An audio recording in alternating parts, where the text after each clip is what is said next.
अस्सलाम वालेकुम फ्रेंड्स, आप देख रहे हैं अलमक्का टेक एंड बिजनेस हब। चारों ओर जहां भी आप नज़र दोहरा लें, आपको सिर्फ एक ही खबर सुनने को मिलती है कि जून के महीने में बहुत बड़ा क्रैश होने वाला है। क्या इस बात में कोई सच्चाई है या सिर्फ अपना चूरन बेचने के लिए सभी ने आजकल ये काम पकड़ लिया है? तो दोस्तों, आज की इस वीडियो में मैं आपके साथ शेयर करने वाला हूं अपकमिंग वीक के मैक्सिमम डेटास की अपडेट, जो यूएस इकोनॉमी के साथ बराह रास्त कनेक्टेड हैं और इनके ऊपर मैक्सिमम आज आपको एजुकेशन फराहम की जाएगी, क्योंकि यही वो डेटास हैं जिनकी बेस के ऊपर दुनिया भर का हर तजारती सेक्टर्स अपनी नेक्स्ट मूव का तयन करता है। इसी के साथ साथ जियोपॉलिटिक्स के मैदान से अहम खबरें, अहम अपडेट्स, क्योंकि नए हफ्ते के आगाज़ से पहले पहले और ख़ास करके साल 2026 का एक वो क्वार्टर यहाँ पर अपने अख्ताम की तरफ जा रहा है जिसने अपना डाटा यहाँ पर लीव करना है और हमारे लिए कुछ ऐसी नई चीज़ें क्लियर करनी हैं जो साल 2026 के आगाज़ में बिल्कुल भी क्लियर नहीं थी। तो दोस्तों, संडे के दिन आप जानते हैं कि खबरें बहुत कम होती हैं, लेकिन आज का संडे वैसा नहीं है। एक तजिया जो मैंने खबर ओपन कर रखी है, इस पे आपके साथ शेयर करूंगा और फिर हम जल्दी से बढ़ेंगे क्रिप्टो और कमोडिटी की मार्केट की तरफ। तो दोस्तों, ऐसे में आपने क्या करना है, वीडियो को लाइक कर दीजिएगा ताकि ये वीडियो अगला हफ्ता आगाज़ करने से पहले पहले व्यूवर्स तक पहुंच जाए। अब यहाँ पर दोस्तों, जहाँ हम इंतज़ार कर रहे थे कि एक पीस प्रपोज़ल अपने अख्ताम पे पहुँचेगा, वो हमें हर जगह पे बिगड़ता हुआ दिखाई दे रहा है और उसको लेकर के कुछ ऐसी खबरें हैं जहाँ पर सवाल जन्म लेते हैं। तो हम कोई भी इकोनॉमी का डाटा शेयर करने से पहले चाहते हैं कि हमारी ऑडियंस जान ले कि एक मरतबा फिर से यहाँ पे जियोपॉलिटिक्स का मैदान इंतहाई गर्म हो चुका है। पीर वाले दिन सभी अपने अपने सेल्फ डिफेंस की बात कर रहे हैं और जो चीज़ ईरान से मांगी जा रही है, जिस पे डेडलॉक था, है और शायद आगे भी रहे, उसके ऊपर किसी किस्म का कोई हल दिखाई नहीं दे रहा। बल्कि उल्ट हमें यहाँ पर एक ऐसे सेल्फ डिफेंस की बात सुनने को मिल रही है जिसके लिए अमेरिका का ये कहना है कि वो किसी भी बड़े मसले से निपटने के लिए एनी टाइम तैयार है और आइंदा आने वाले दिनों में कोई भी बड़ा स्टेप लिया जा सकता है, क्योंकि जब जो चीज़ उनसे डिमांड के तौर पे मांगी जा रही है और दूसरा कंट्री वो देने को तैयार ही नहीं है, तो यहाँ पर पीस टॉक जो है अपने आप हमें थोड़ी देर के लिए ख़त्म होती दिखाई दे रही है। तो पीर के दिन दोस्तों, DXY इंडेक्स, उसके साथ वाज़िया तौर पे ऑयल प्राइसेस में एक बड़ी तब्दीली देखी जा सकती है। अब बात करते हैं दोस्तों जून के डेटास की। मैं चाहूँगा कि हमारी ऑडियंस जो मार्केट में बहुत ज़्यादा इंटरेस्ट रखती है, रिक्वेस्ट है कि इसे समझा करें, इसे जाना करें और इनकी टाइमिंग्स जो हम हर दिन के एतबार से अपने व्हाट्सएप चैनल पे शेयर करते हैं, उसे नोट किया करें ताकि आप में प्रो लेवल जो है वो मज़ीद परवान चढ़े। तो दोस्तों, अगर आप हमारा व्हाट्सएप चैनल ज्वाइन करना चाहते हैं तो लिंक सिर्फ और सिर्फ आपको हमारी वीडियोज़ की डिस्क्रिप्शन में ही मिलेगा। आगाज़ करते हैं जून से दोस्तों। जून की पहली तारीख को ISM मैन्युफैक्चरिंग जो डाटा आना है, ये वाला, ये मार्केट में एक अच्छी वॉलेटिलिटी लेके आने वाला है। बहुत से व्यूवर ये समझते हैं कि इसका कोई असर नहीं होता, बहुत बड़ा असर रहेगा दोस्तों, क्योंकि मई में इसने एक रिकॉर्ड तौर मार्केट में अपनी मैन्युफैक्चरिंग को लेके मुकाबला किया। फौरी तौर पे जून की 2 तारीख को जॉब ओपनिंग्स आ रही हैं। इससे ये पता चलेगा कि वो डाटा जिन्होंने जॉब ज़्यादा से ज़्यादा मुहैया की वो कैसा रहा। रही बात यहाँ पे क्लेवलैंड की जो फेड स्पीच है, उसकी कोई ख़ास वैल्यू नहीं रहेगी। 3 जून को बड़ा दिन होगा। याद रखिएगा कि बुध के दिन पूरा दिन, इवन के उससे भी प्री इम्पैक्ट के तौर पे आपको मार्केटों में ADP एम्प्लॉयमेंट की रिपोर्टों से पहले यहाँ पर हलचल दिखाई देने वाली है। ठीक है जी। उसके बाद फेड रिज़र्व के गवर्नर की एक अदद स्पीच, ये अहमियत की हामिल होगी। ये FOMC की मीटिंग नहीं है, लेकिन ये स्पीचेस उसी में जाकर के अपनी जगह बना लेती हैं। इसी के साथ इसी ही दिन ISM सर्विस, फैक्ट्री ऑर्डर्स और S&P final US service PMI। अब इन सारे डाटा में S&P final US service PMI की बड़ी वैल्यू होगी।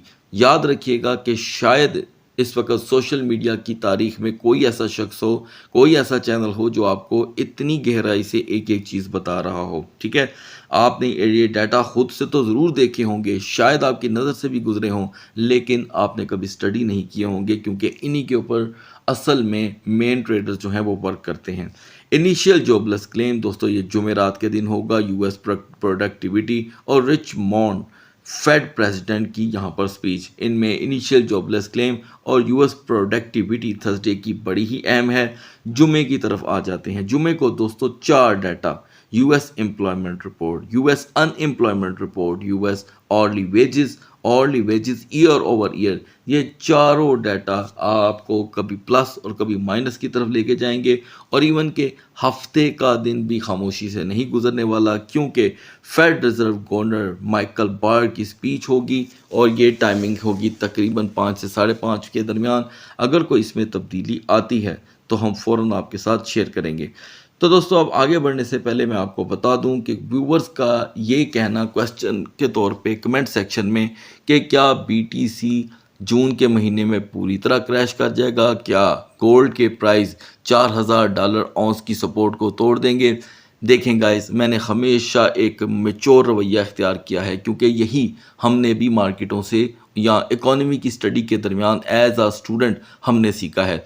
इस तरह की जो प्रिडिक्शंस होती हैं, मेरे ख्याल से इंसान को सिर्फ पैनिक करने के काम आती हैं। आप तवज्जो दें मार्केट डाटा पे। हाँ, इसमें कोई डाउट नहीं है कि हर तरफ इवन के ईसीबी, यूरोपियन जो बैंक, सेंट्रल बैंक्स हैं, वो भी यहाँ पर बात कर रहे हैं, वाकई ही कर रहे हैं कि रेट हाइक होंगे। अब ये सारे लोग जानते हैं कि रेट हाइक होंगे। दूसरी तरफ अमेरिका और ईरान का मसला फिर से बढ़ रहा है, तो इस दरमियान वॉलेटिलिटी आ सकती है। अब किसने देखा था, मुझे बताएं, किस इंसान को पता था कि पीसीई डाटा XAUT यानी कि गोल्ड मार्केट को 4350 से उठा के दोबारा 4580 तक ले आएगा। $230 की कमी और $230 का इजाफा एक ही सेशन के अंदर हैरान कुन था सभी के लिए, लेकिन हमारे लिए नहीं, क्योंकि ये मार्केटों का हिस्सा होता है। अलबत्ता मार्केट का किरदार इस वक्त शक व शुबात से भर चुका है। एग्जिट और एंट्रीज आएंगी, अपॉर्चुनिटी लोग मिस नहीं करना चाहते। तो महीना जो जून का है उसमें बीटीसी के लिए एक बड़ी सपोर्ट है, वो मैं आगे चल कर के आपके साथ शेयर करना चाहता हूँ। डोंट गो अवे, बढ़ते हैं मार्केट की तरफ। तो दोस्तों, मार्केट की कैपिटलाइजेशन बराह रास्त आल्ट कॉइन के हक में है और बीटीसी डोमिनेंस में फिर से 0.10% की कमी हुई है, which is a very very good sign for altcoins. Top trending में हमारे लिए यहाँ पर कुछ भी मौजूद नहीं है। इवन कि काइट जो पिछले दिनों लिस्ट हुआ था मार्केट में, वो भी यहाँ पर मुसलसल अपनी पोजीशन को लूज़ कर रहा है। इस दरमियान दोस्तों, आपने देखा कि आल्ट कॉइन्स में सबसे ज़्यादा अपर मोमेंटम बीएनबी ने क्रिएट किया, लिहाजा इस पे हम बाद में बात करेंगे। आगाज़ कर लेते हैं बीटीसी से। तो दोस्तों, वो बीटीसी जो यहाँ पर ईद को लेकर अब तक मार्केट में अपने आप को सरवाइव करने में लगा है। हम इस दरमियान एक चीज़ नहीं भूल सकते, और वो ये है कि बीटीसी अब 75,000 की सपोर्ट तोड़ चुका है। ये कब हुआ? जब ईद की छुट्टियां हुई। 3 दिन आप ईद के काउंट करें दोस्तों, उसके बाद आपके सामने एक्स्ट्रा छुट्टियां आ गई, यानी कि जुमा, हफ्ता और इतवार। 6 दिन पहले बीटीसी 75,000 को प्रोटेक्ट कर रहा था, और अब इन 6 दिनों के अंदर हमारी स्ट्रगल कहीं और है। तो पहले तो मैं आपको ये बता दूं, जो मैंने स्टार्ट में आपसे प्रॉमिस किया था कि मैं आज की वीडियो में बताऊंगा कि बीटीसी की इस वक्त सबसे स्ट्रॉन्ग सपोर्ट क्या है, जो इसे मज़ीद यानी कि क्रैश का यहाँ मार्केट के लिए सायरन बजा सकती है। वो है दोस्तों 70,500। 70,500 का ब्रेक कर जाना मार्केट के लिए एक बहुत बड़ा क्रैशिंग साउंड बन के आ सकता है, ऐसा मुझे लगता है। आप इससे इख्तलाफ कर सकते हैं। और पिछले तकरीबन तमाम घंटों में बीटीसी ने अपने आप को प्रोटेक्ट किया है बुलिश कैंडल के साथ। फिर भी हम जो कि है दोस्तों 74,278 का फिर से हाई देख कर के आए हैं। All the time we are rejected. So if you think कि हम हर जगह से रिजेक्ट हो रहे हैं, तो मार्केटें एक जैसा बिहेवियर रख नहीं पाएंगी एतमाद की कमी की वजह से। अभी भी ये लेवल कोई वीकर लेवल तो है नहीं। So BTC needs still 73,890। This is the only resistance जो बीटीसी को पुश करेगा 75,000 तक और मिनिमम 74,500। अब सवाल यह है कि क्या मार्केट में रिजेक्शन रहेगी? यस गाइस, मार्केट में अभी भी रिजेक्शन का एलिमेंट है, because shadows are open, all candle have shadows. कोई भी कैंडल यहाँ पे बुलिश मारूबुजू नहीं है, because bullish marubozu is the only candle जो इसे पुश करती है अपर लेवल के लिए। अदरवाइज इफ़ यू थिंक कि कोई कैंडल शेडो भी छोड़े और पंप भी मार्केट को प्रोवाइड करे, ऐसा मुमकिन नहीं है। तो लिहाजा both shadows are too much fearful, यानी कि शेडोज किसी भी साइड का मार्केट को सपोर्ट नहीं कर पा रहा। डाउन साइड का आगाज़ होता है दोस्तों 73,200 के बाद। 73,200 is the first fair factor and fair zone, जिससे मार्केटें एकदम से नेगेटिव नैरेटिव खींच लेती हैं। आज शाम 7:30 बजे के बाद मार्केटें एक मरतबा फिर से अपना वॉल्यूम रीशफल कर सकती हैं। इथीरियम में सिर्फ $15 की रोटेशन थी दोस्तों, जो बिल्कुल नाकाफ़ी है, यानी कि 2023, 2037 एंड देन 2022। अब यहाँ पर इथीरियम भी अपने शेडोज़ को छोड़ छोड़ के साथ आया है, तो प्रेशर 2000 के लेवल पे है। खैर इसके ऊपर मैं काफ़ी बार डिबेट कर चुका हूँ, क्योंकि वॉल्यूम की कमी है तो हम अपना टाइम सेव कर लेते हैं। 2000 का ब्रेक हो जाना प्रेशर दे रहा है 1960 को 1965 की तरफ। अपर लेवल पे अभी ये लेवल कोई माइनस में तो काउंट नहीं होता, but still Ethereum needs 2045 to 2055। अब 2055 की रेजिस्टेंस पे 2 घंटे की मज़ीद रेजिस्टेंस या ठहराव इथीरियम में वॉल्यूम इकट्ठा करने में कामयाब हो तो सकता है, लेकिन रिजेक्शन बहुत ज़्यादा रहेगी। ये देखें, अगर यहाँ से कोई कैंडल अचानक बुलिश गॉड कैंडल बन भी जाती है तो उसने यहाँ पर करेक्शन लेनी ही लेनी है। ये इसकी मैक्स पोटेंशियल है। अब बढ़ते हैं आल्ट कॉइन्स की तरफ। तो दोस्तों आगाज़ करते हैं अब आल्ट कॉइन्स का, और उसमें सबसे पहली सिलेक्शन हमेशा होती है BNB।